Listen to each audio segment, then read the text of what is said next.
Implantable human chips. Supporters hail the technology as a medical marvel, but critics warn that the potential risks are real. Well, they talked about, for example, electrical hazards. This thing is by no means inert. The way it works is it actually picks up and amplifies ambient electromagnetic energy from the reader devices.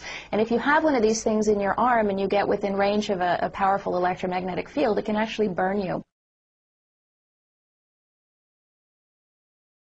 Oh, and by the way, it can kill you if you get out of line. A closer look at the who and the why behind this idea.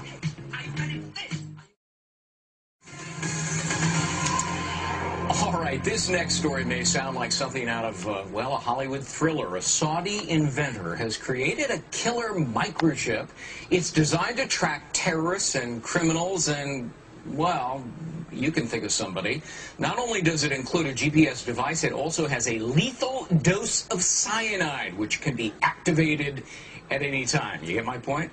The inventor's bid for a patent has been rejected in Germany. Joining us now this morning to talk about it, Jake Ward, deputy editor of Popular Science. Okay, this is pretty macabre, pretty sinister and nefarious. How exactly would this work? Well, there's a category of technology that involves GPS tracking systems being shrunk down to the size where you could actually implant it surgically. And we've seen a number of applications for this. This is without question the most sinister version of it that I've certainly heard of. You know, and the notion of tracking criminals is not new, but the notion of killing them remotely, I think, is a whole new thing. Yeah, and Germany says, look, we're not going to approve this. That's because right. For that very purpose. And apparently, in some of the paperwork in applying for the patent, you know, you could track fugitives from justice, terrorists, illegal immigrants, criminals, political opponents, defectors, and Saudi Arabians who don't return home from pilgrimage. It's a little bit wild. I agree. I mean, the thing about you know, this kind of patent is Germany has very tight laws about making sure that you're not registering something that really is just a bad idea, a scary idea. And in this case, this guy obviously has some very strong feelings about what it would be used for, but it just seems a little outlandish. Yeah. Well, terrorist groups might be interested. I'm sure they'd be happy to grant their own form of a patent for that. Sure. The bigger world, though, of GPS, talk to us about how it's being used to, for example, track sex offenders. Sure. The Washington State Legislature right now is considering the possibility of registering perhaps 100 sex offenders with a GPS chip that's implanted in their shoulder because they found that a few of them have been wearing them on their wrists and then have cut them off, which just defeats the purpose. And so, but the larger world of this technology is actually pretty happy stuff. I mean, there is new technology for tracking Alzheimer's patients, you know, who may wander away. Right. Sure. Tracking the vital signs of professional athletes from the sideline. You know, there's been a couple of cases in which, you know, football players have collapsed of heat exhaustion, and seeing the early warning signs of that, there's technology that sort of allows you to do that remotely.